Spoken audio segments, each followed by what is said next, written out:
What sort of agent can declare war, and how far do you have to exhaust alternatives before you can engage in a just fight? These are the questions we're going to be looking at in the context of redistributive wars. I'm Dr. Blunt. Thanks for tuning in. This is going to be a 2-for-1 video. We're going to be looking at two necessary conditions for a war to be just. The first one is legitimate authority.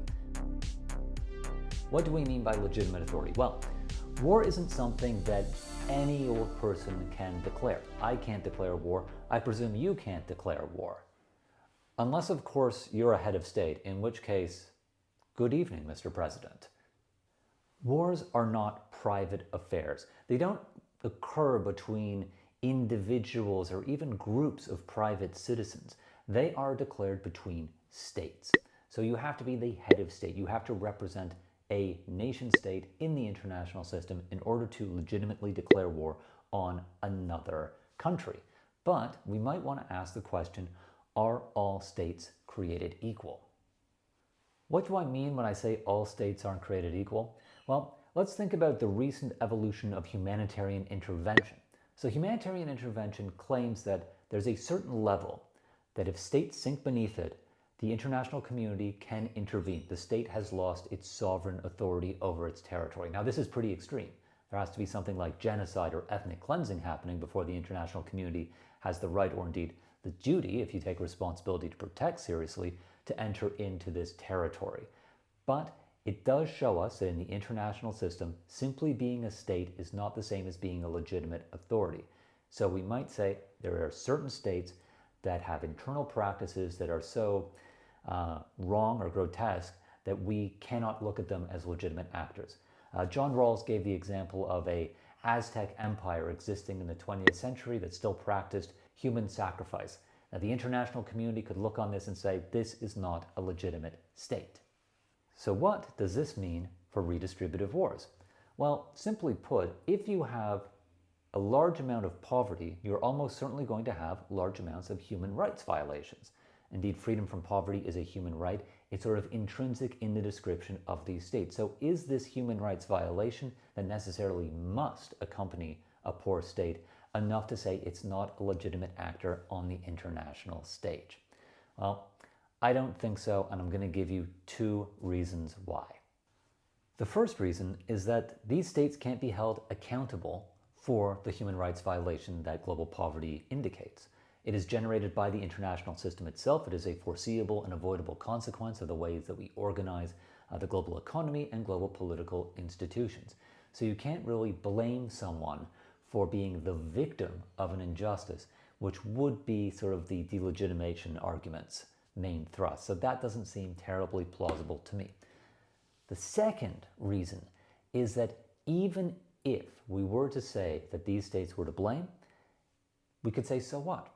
Some states that experience internal injustices still have the right to self-defense. And I'm going to give you a really famous historical example to prove it. And that example is Stalin's Soviet Union. Now, tankies aside, no one's really going to come to bat for the USSR in 1941 as a reasonably just society. It is a society characterized by the Gulag, by purges, by show trials. It is brutally industrializing on the back of what is essentially slave labor, and all political power is concentrated in the hands of one man, Joseph Stalin, who has no problem shooting people who he has known for decades. It's not a good place to live. But when Nazi Germany invaded it in 1941, it would seem pretty weird to say it doesn't have the right to defend itself. Why? Well, the Soviet state was the best positioned agent to protect the Soviet people during the Second World War. This simply makes sense. You can say, well, just because the Soviet Union is bad doesn't mean that they should have just laid down their arms in the face of Nazi aggression, especially because the Nazis were planning, well, less than pleasant things. Putting this into a generalized principle, we can say that even if states are characterized by human rights violations, they still have the right to defend themselves against aggression or human rights violations that resemble aggression, like global poverty. So just because a state is poor, just because it has human rights issues, doesn't mean it doesn't have the right to defend itself. let's move on to our next topic, which is, quite frankly, a little bit more interesting. It's the condition of last resort. The last resort condition intuitively makes a lot of sense.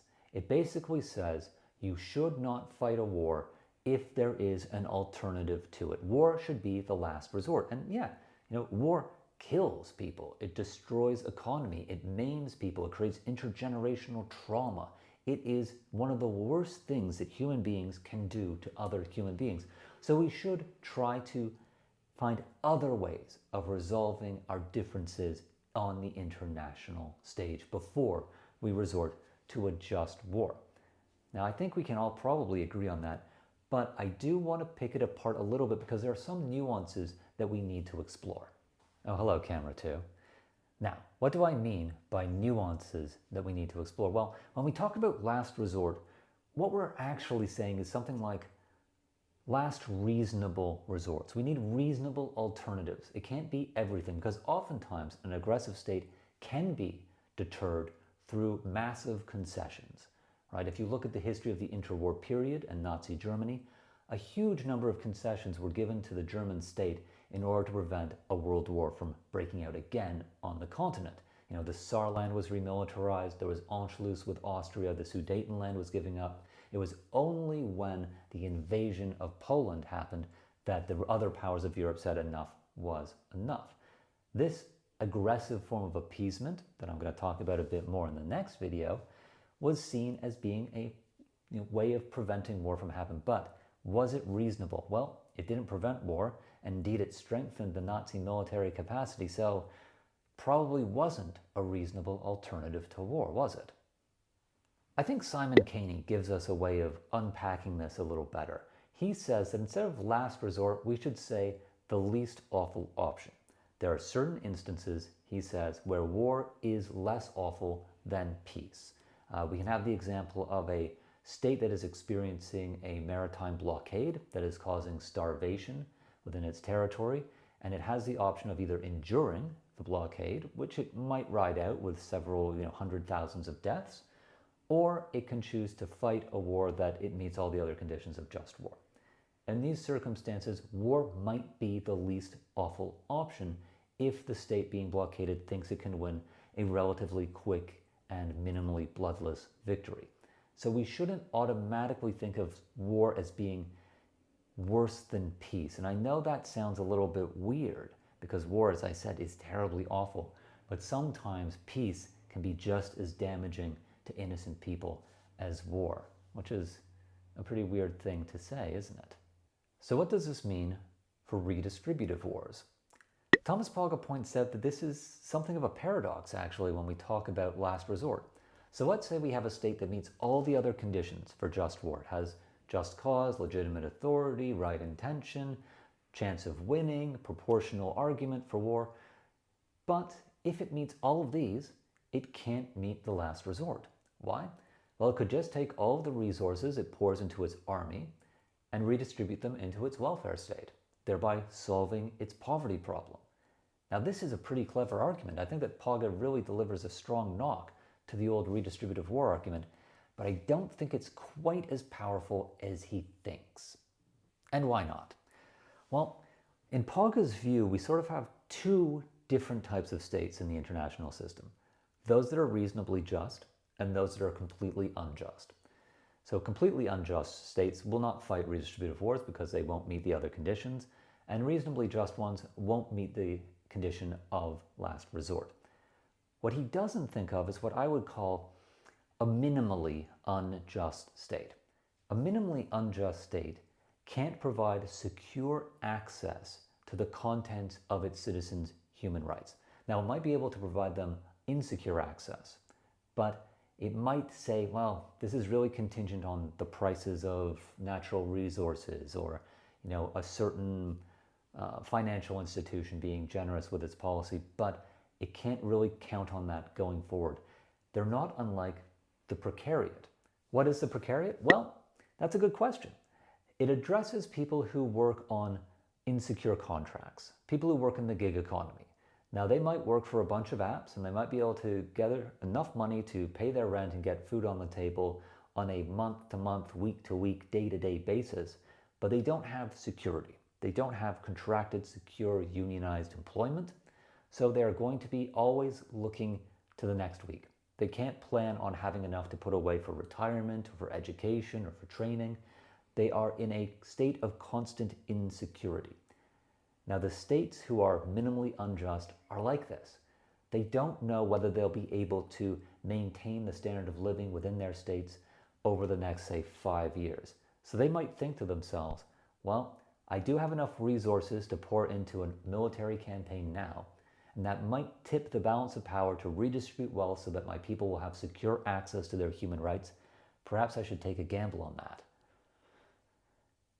I think that that is probably a bit of a stretch in terms of argument, but it is at least possible.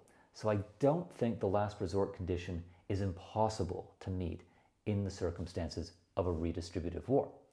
Okay, that wraps up this episode. I will see you in the next episode where we're going to wrap up the series on redistributive wars and just war theory. Take care, everyone. Oh, and remember to, like and subscribe and share and to live and laugh and love and all of those great things. Live, laugh, love. I mean, come on. Please don't put live, laugh, love on your walls. It's not cool. It's bad. It's bad time. Take care, everyone.